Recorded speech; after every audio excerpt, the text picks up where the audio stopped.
Welcome one, welcome all back to another episode of the Echo from the Buttes podcast. I am your host, David Howman, joined by my co-hosts, Austin Bundy and Tom Harden. And fellas, it's finally football time again. We had our bye. Of course, ASU had that huge win, the Jeff Sims legacy game, and it brought us all back up. We all felt great about this football season again. There's hope.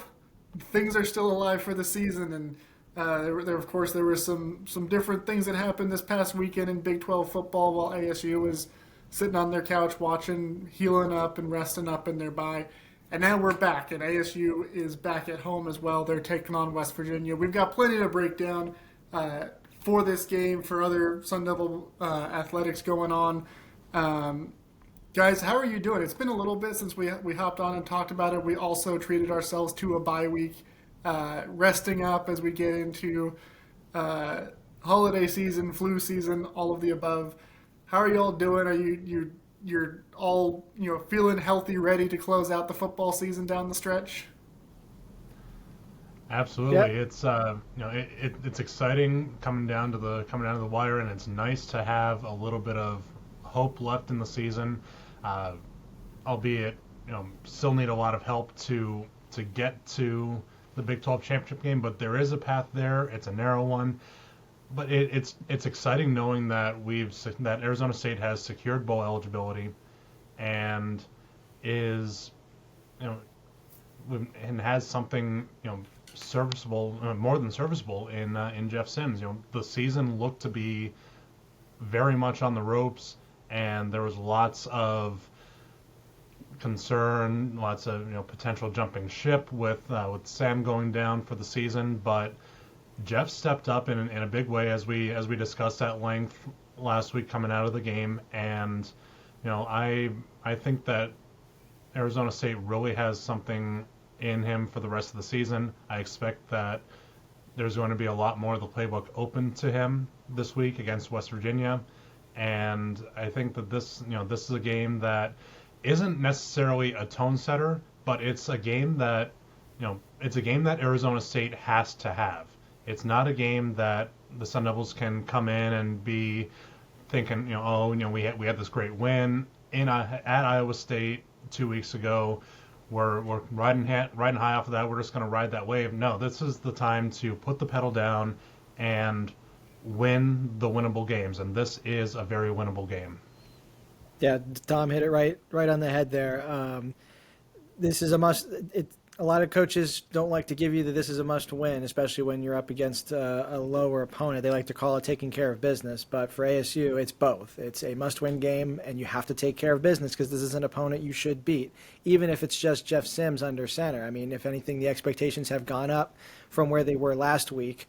But yeah, I mean, we're all a little more rested up. I took things a little literally with the bye week and went to the Valley last weekend to rest up. Met up with Tom and Andrew over at the ASU hockey game on Saturday, so that was fun.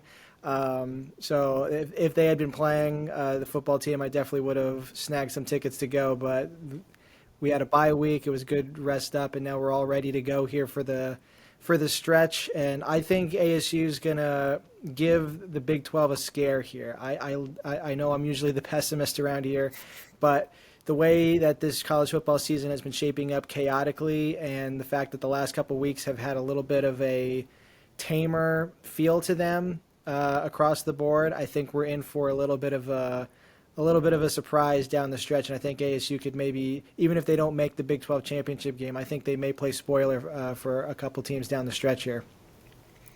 Yeah, going back to how you were in Phoenix and the three of you guys got to meet up. First of all, my invite must have gotten lost. I don't know what happened there, but since you guys all met in person for the first time, I need to know who's the tallest. Oh, Andrew by far. Andrew by far, yeah. I mean, he makes me feel short, and I'm 6'3". It takes a lot to make me feel short. Yeah, Okay, I see myself in the picture, and it's just like, all right, I guess it is November. Santa's going to be calling for me to head to the workshop at some point. So, okay, so we've established Tom, you're 6'3", Andrew's taller, Austin is, I guess, 6'2" or shorter. It's very, very generous of you. I am a very exaggerated 5'7". We can get you a box for next time. We'll just need to crop it out. Yeah, well, it's funny because I had seen like literally a week before you guys all met up, Andrew had posted something on his like Instagram story of him standing next to somebody else, and I was like, dude, you're really tall. Like, how tall are you? And like I'm a pretty tall guy too. Tom, I'm also 6'3", and depending on the kind of shoes I wear, I'm up to 6'4". So just depends on the day. And I think it's just because he's the youngest of the four of us. I just assumed he was not short, but like definitely not as tall as he is. Still growing. Yeah, he's drinking his milk every day, getting those bones strong, getting big. He hasn't been crushed down by the weight of life like we have. Yeah, I mean he did live through the 2023 season, so I guess that started him off right, I guess. But that was a fun time. I'm glad that you guys were all able to meet each other, and again, I think I need to update my address for next time, but Well, I'll make sure the pigeon finds its way. yeah, perfect.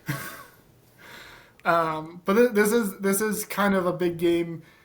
Like you guys said, it is a must win just because they're already they need some help in order to get back to the Big 12 title game, and so they really can't afford to lose anymore. I mean, the odds are not great right now anyway. So if you lose another game, regardless of who it's to, the odds get much, much worse, and especially against a team like West Virginia, who, they've had some games here and there that they've been closer than it should have been, but then they've also had games that wasn't as close. I mean, they lost to Ohio earlier in the year, and that's a team that they should never lose to. But one of the things that I'm most, I guess, excited, but also partially kind of scared about is the fact that this is a sort of a homecoming of sorts for West Virginia with their head coach, Rich Rodriguez, who, I mean, he's a West Virginia alum, so him going back to West Virginia where he coached once before, it's a homecoming for him going to West Virginia, but he also was previously the head coach at Arizona.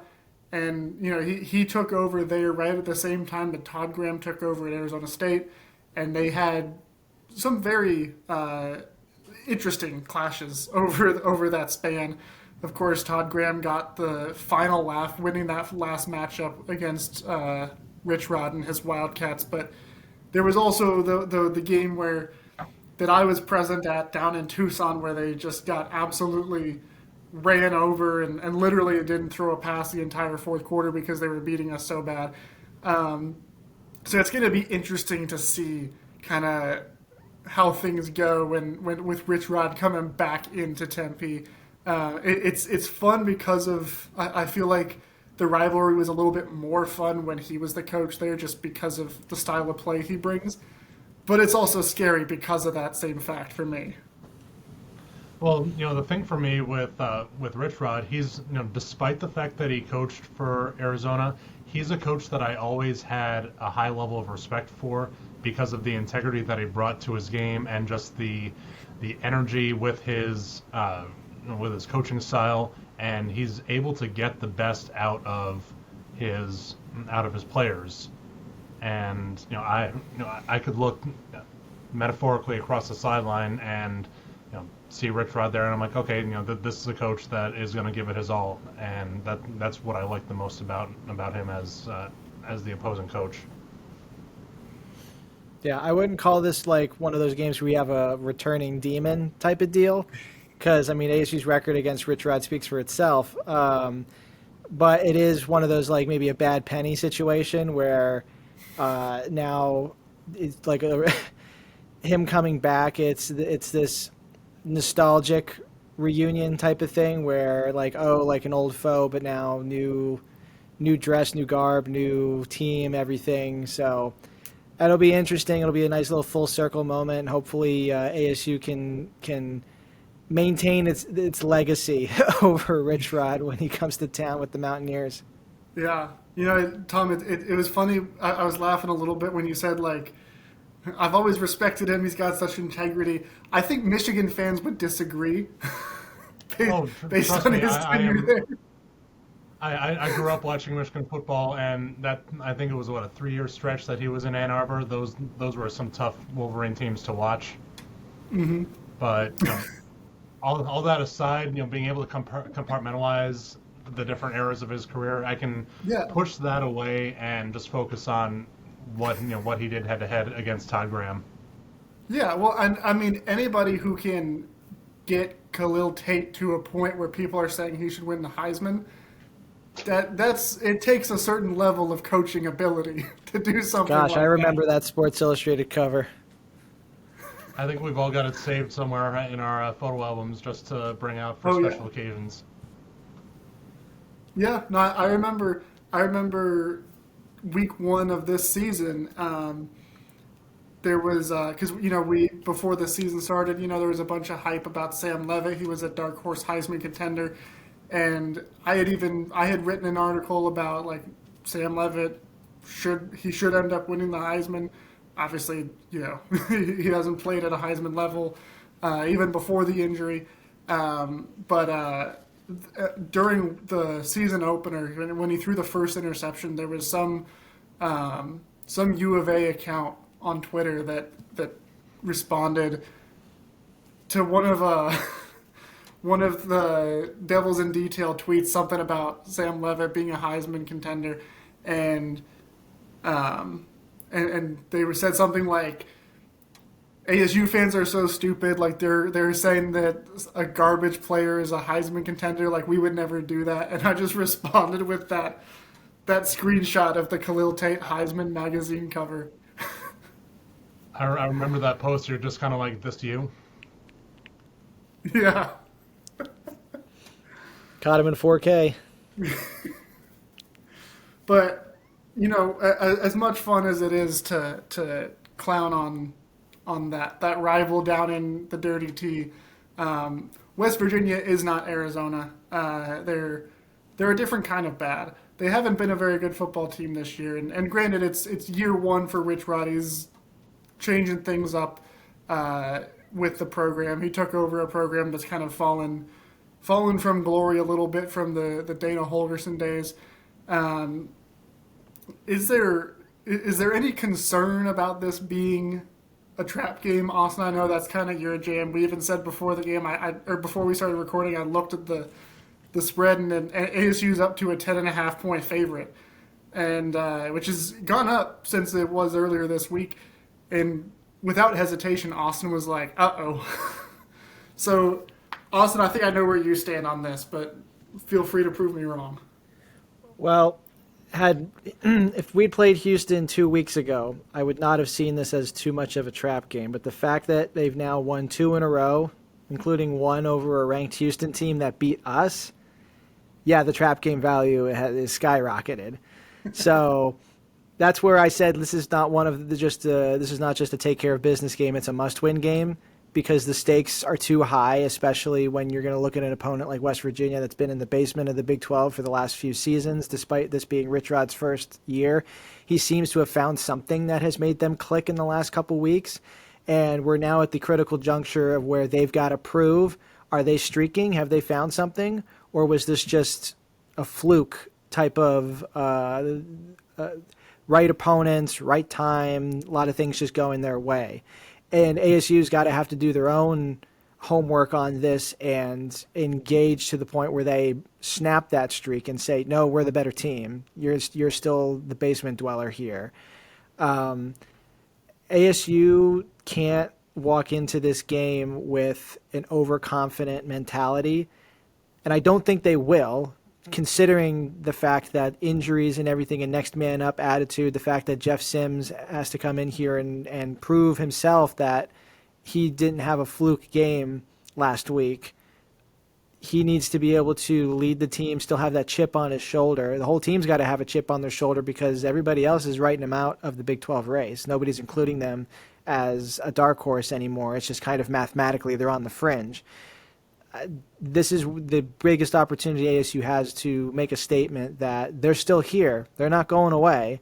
And a win on Saturday reinserts them firmly into that race. And it's just keep doing what you're doing. You can't control what else happens in the rest of the Big 12 race, but if you keep winning, you're still going to stick around. You're still going to be there in the standings and be a threat to go to Dallas. Austin, to your point of Richrod having found something, he's found two somethings in this team. Scotty Fox Jr. and Dior Hubbard. Both are coming off of back-to-back Big 12 Freshman of the Week performances, and it's too early to really say that these guys are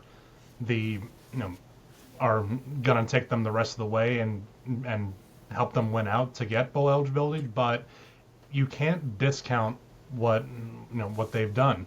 You have Scotty Fox go out there in his first start and he's thrown 41 passes, and it's in a loss to TCU. The next week, they then pare down the playbook to bare bones, give him only about 6 or 8 plays to run with, and he's surgically effective with those plays. And he does what we've been preaching that Sam needed to do, and what we'd like to see Jeff Sims do, and that's spread the ball around to his targets.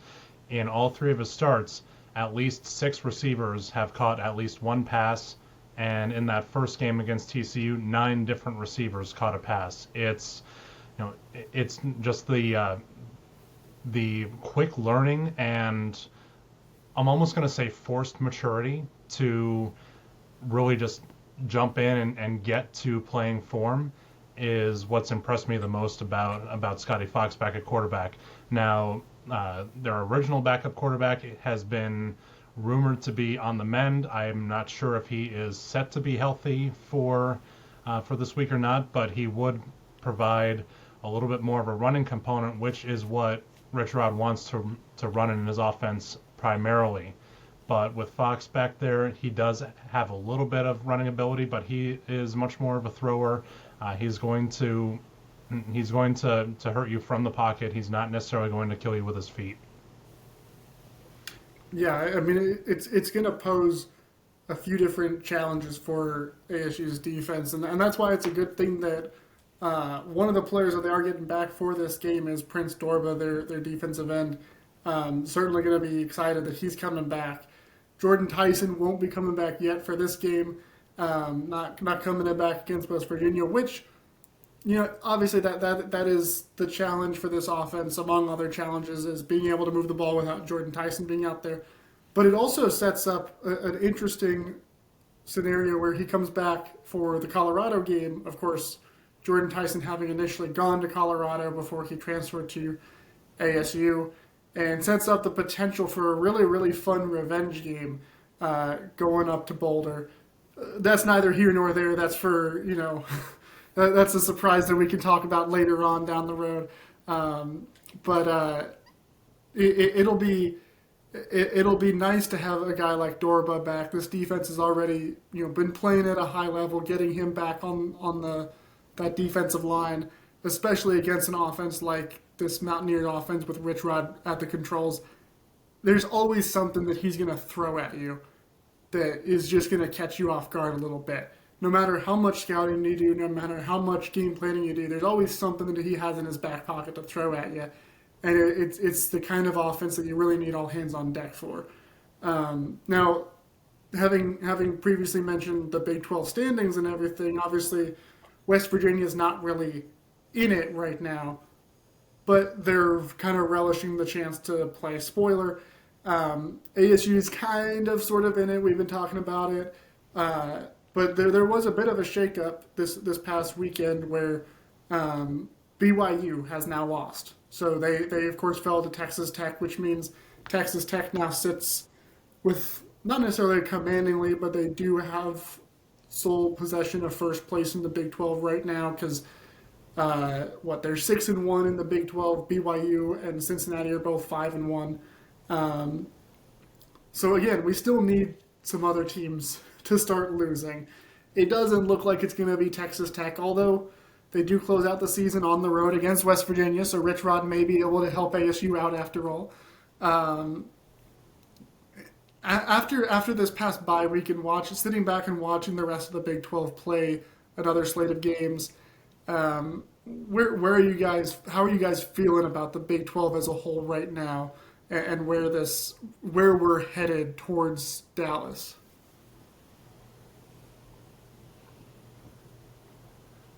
The only game that I watched over the weekend was Colorado and West Virginia, mostly because they are Arizona State's next two opponents. So that's not going to give a really great barometer of the conference as a whole. But what I did see was two not very good teams. Like you saw, I just sang the praises of Scotty Fox, but on the whole, I did not see anything that is truly threatening about West Virginia and their style of play. I saw that they really hammered going with Dior Hubbard both on the ground and through the air, and but what I really did see too was West Virginia did jump out to that lead, and they have that capability of running out and hiding for a little bit. But I did see them let off the gas and let Colorado get back into the game. So that is that's what my takeaway from this past weekend's games was.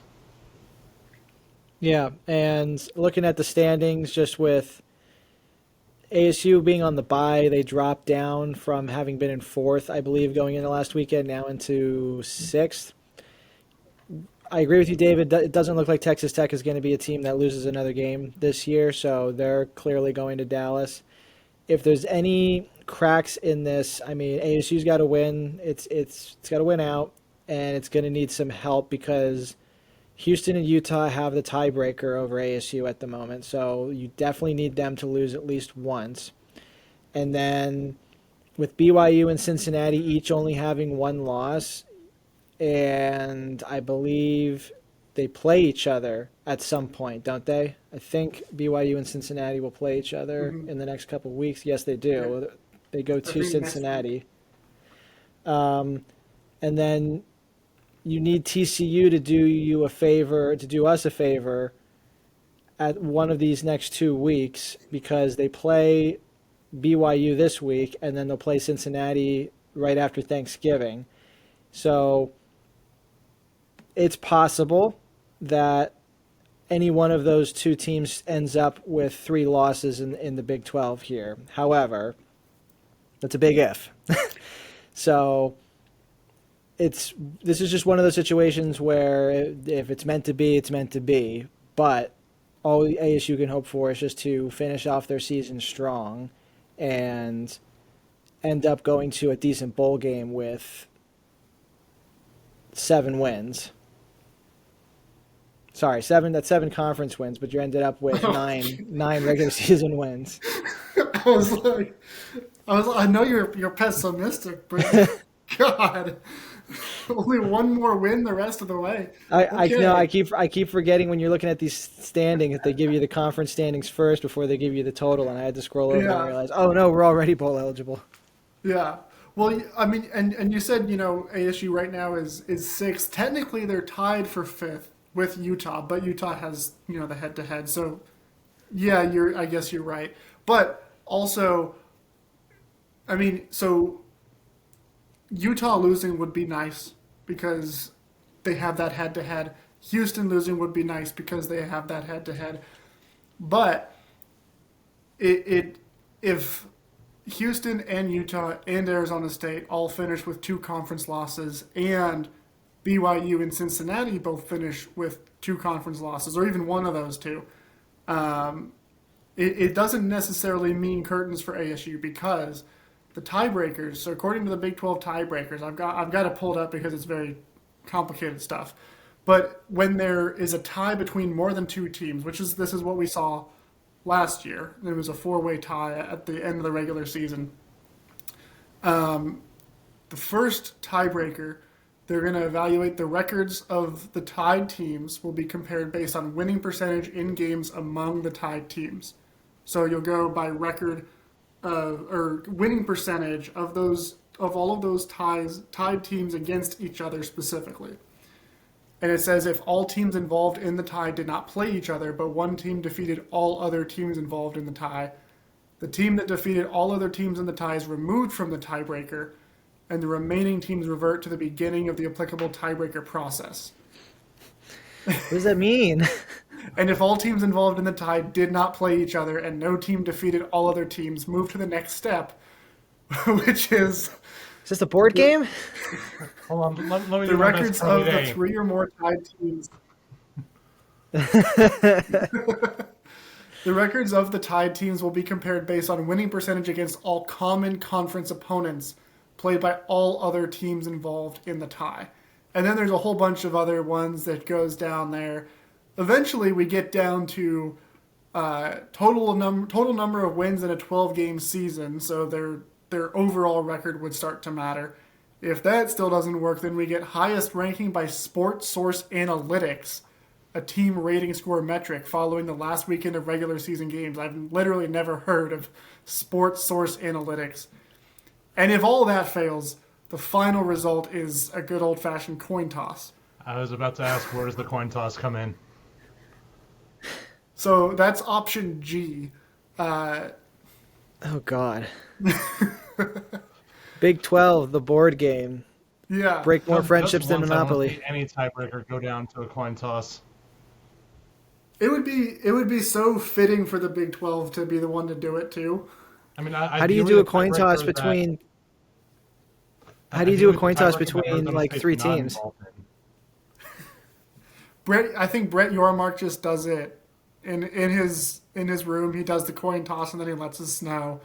It's like electing a pope. You know, the smoke starts billowing out of the Big 12 headquarters and comes out and announces who it is. And but all that to say that while yes, a loss for Utah, a loss for Houston are both good because they have that head-to-head tiebreaker. It's also not the end of the world if they don't, as long as there's another team in there who also, I mean, realistically, even in a 3-way tie between Houston and Utah and Arizona State, if somehow BYU and Cincinnati both drop below them with 3 conference losses, I truthfully I don't know how all this mumbo jumbo works out if it's those 3 teams that are tied. But point being, there is still a chance, even though we're sitting at 6.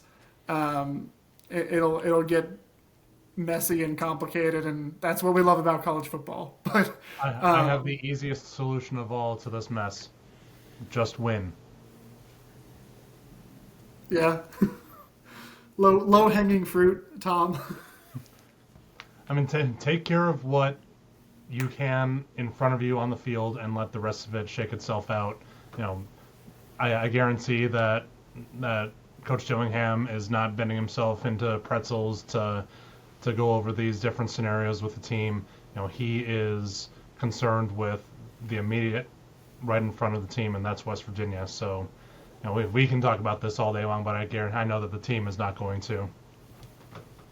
Yeah, I mean, I'm pretty confident in that guarantee as well. Another factor, since you bring up Kenny Dillingham, that could be a factor in this game too, is the report that he's been going around to different position groups for the football team the last couple of weeks and telling them, yes, I am going to be here next year. I'm coming back next year. I know there's been a lot of speculation about, he's been listed on coaching hot boards for Penn State, LSU, Florida, Auburn, but he's been going around and telling people, no, I'm staying at ASU. I'm coming back next year.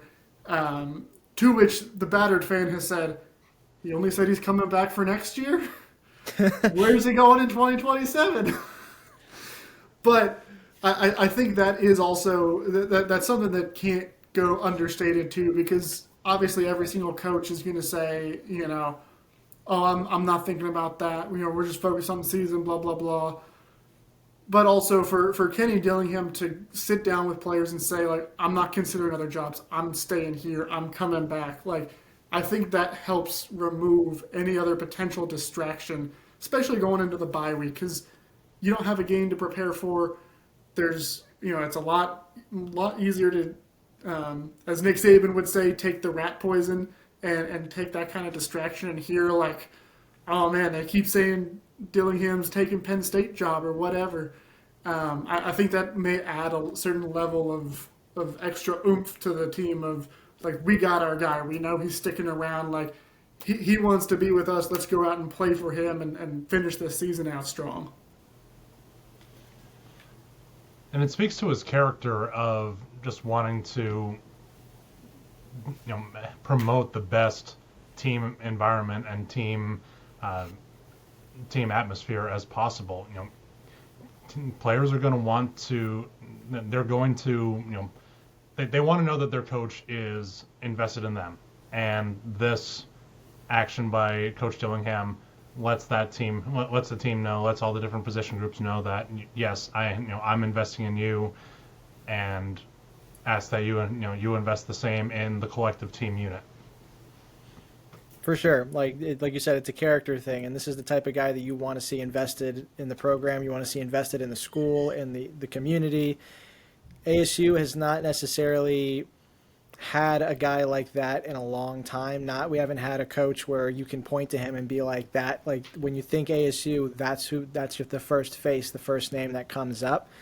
You don't have the iconic face of a program that other blue bloods have had for a long time now. And Kenny, I'm sure, views himself in as humble fashion as possible, that he can be a Dabo Swinney, he can be a Nick Saban of Tempe. I'm not saying he's going to reach that Hall of Fame type level, but when you think of Arizona State football, he wants to be the coach you think of immediately when that name gets mentioned. And he's off to a pretty good start with last year's season. I mean, this year riddled with injuries, but it's not like he regressed to a point where it's like, oh, last year was a fluke. This team, had it stayed healthy, I think would have been up there with Texas Tech and BYU and potentially had a pretty complicated three-way race going right now if guys had stayed healthy and things had gone a little smoother.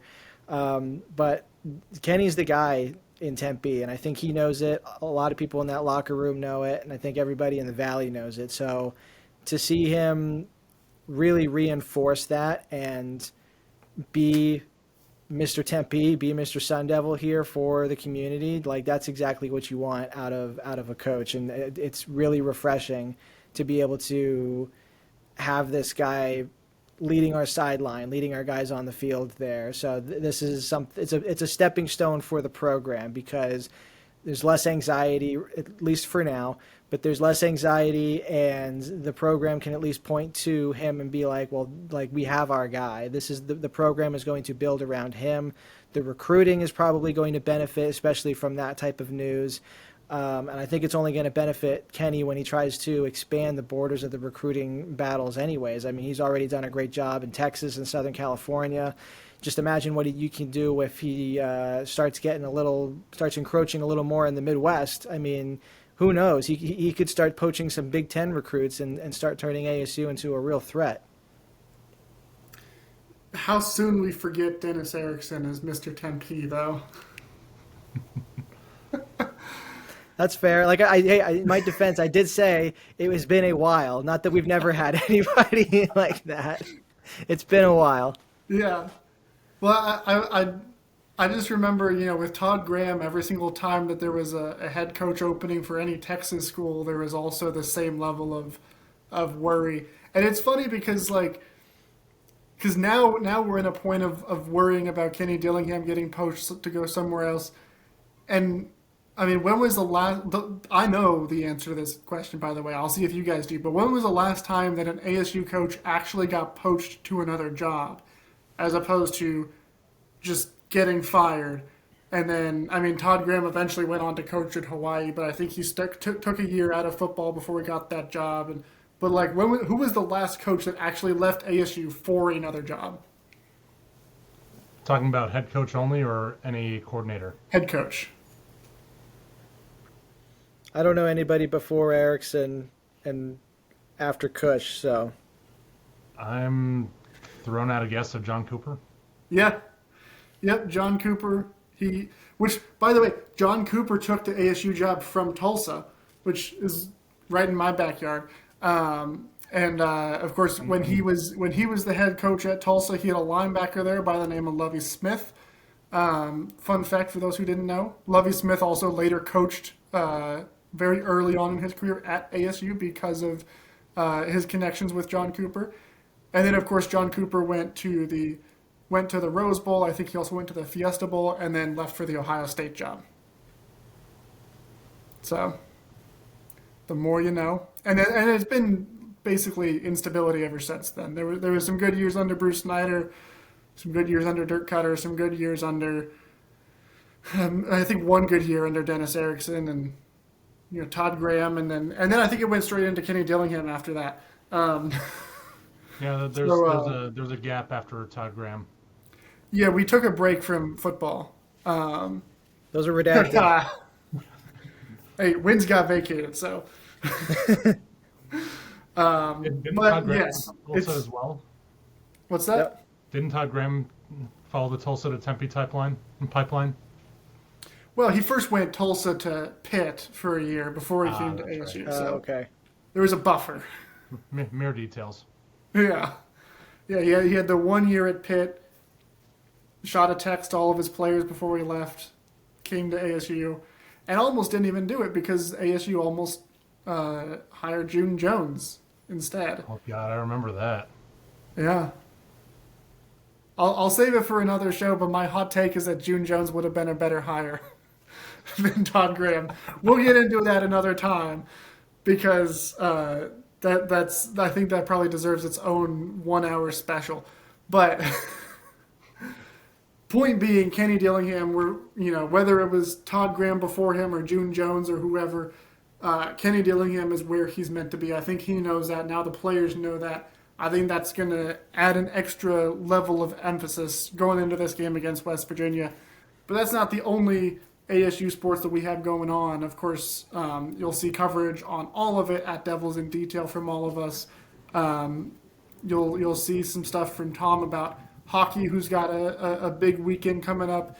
We've got, of course, we're recording this Thursday night, so women's basketball is playing against San Diego, or they're about to tip off. So I'm hoping that as people are listening to this, it's coming off of a win. They're undefeated. Hopefully that's still the case as we're coming to you Friday morning. Men's basketball is undefeated. They're definitely going to continue that against Gonzaga. They don't stand a chance, Gonzaga, I mean. But Tom, tell us a little bit about this weekend trip for hockey. It's a very, very big weekend trip going up to North Dakota, playing for the first time in the Ralph Engelstad Arena.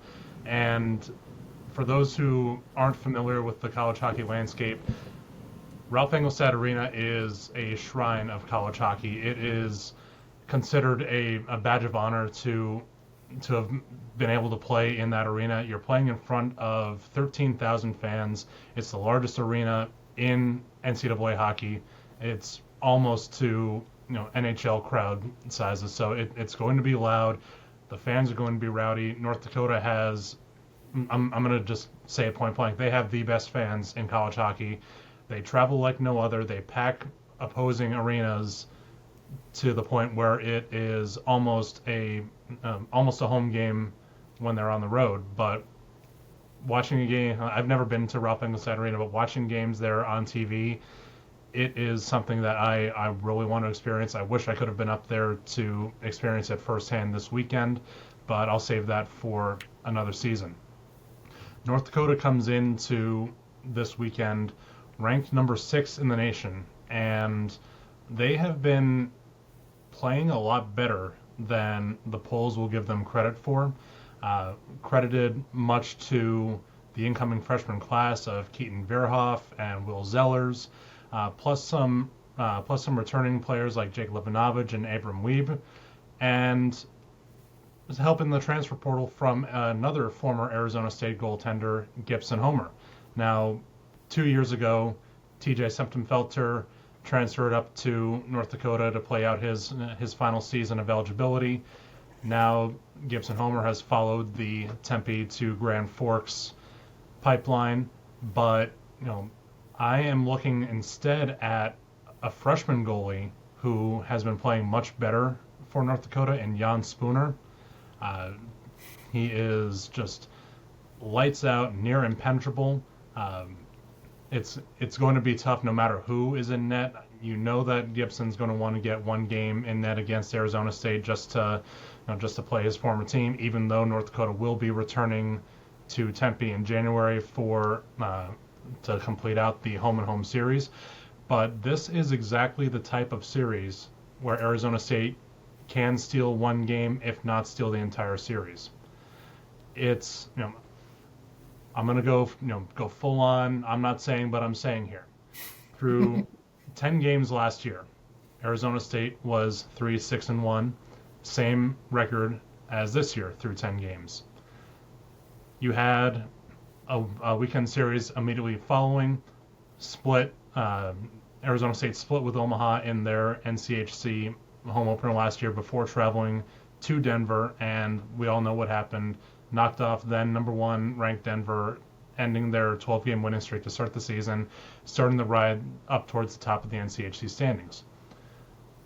Who's on the schedule for next weekend? Denver comes to Tempe.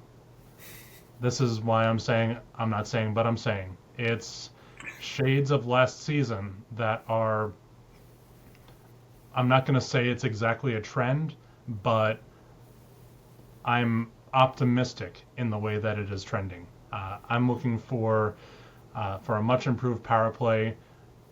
North Dakota's penalty kill is subpar, only killing off 75% of their penalties. They do have a dynamic power play. They're ranked in the top 10 in the nation, and Arizona State's penalty kill is around the 50% mark. They're coming in at number 30 out of the 63 teams in Division One. So special teams will be a major factor for both sides this weekend. I'm going to jump in there and add on zone entries. I think is going to be one of those underrated metrics, qualitative metrics that everyone needs to take a look at, because just from watching them in person on Saturday, it looked like their zone entries were lackluster. They weren't able to get in and forecheck effectively.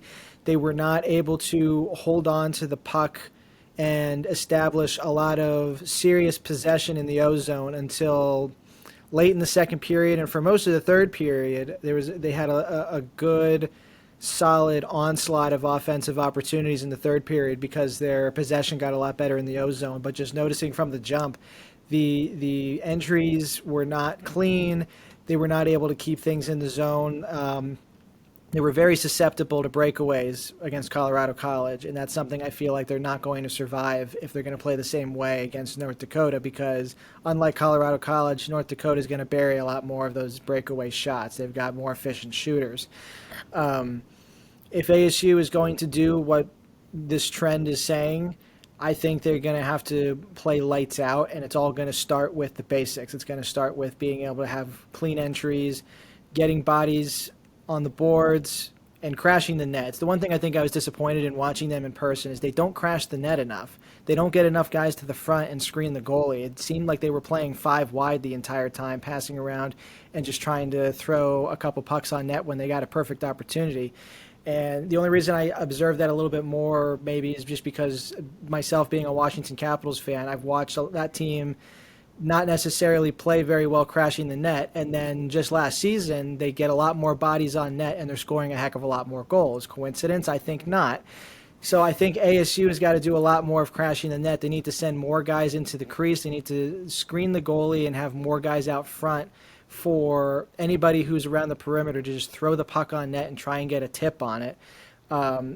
If they're establishing a solid forecheck, if their possession is clean in the O zone, it's not going to matter if 2 of your guys are in the middle and there's more of their defenders that are able to maybe take something away on a rebound. you need to have more opportunities of throwing something on the net, because the goal only counts if the puck goes across that line. It doesn't count how many minutes you're going to hold it and pass it back and forth in the O zone before finally deciding to take a shot with a few seconds left on the power play. I mean, these are the basics that I think Coach Powers needs to instill and focus more on in practices. And I think if they really buckle down on those things, the goals, more of those goals are going to come. And it's easy for me to say from my seat in 106, seeing multiple opportunities where somebody on the perimeter can fire off a shot, but there's too many shots that get passed up for the extra 2, 3, 4 passes, and that leads to those breakaway chances that you were talking about, Austin. I had the same note. I'm also concerned about the ozone and the I'm on the same level as you guys when it comes to hockey terminology. So I'm glad we all agree on that. I do want to give a huge shout out to Samuel Urban for his play, especially on Friday night. Arizona State did come away with the tie and got the extra point in the shootout win. So while it still goes into the overall record as a tie, 2 points in the standings for the shootout win. But after allowing 3 goals on the first 10 shots he faced Friday night, he stopped the next 27 shots in regulation and overtime, plus 2 other shots in the shootout to help get that shootout win. He was not named one of the stars of the game.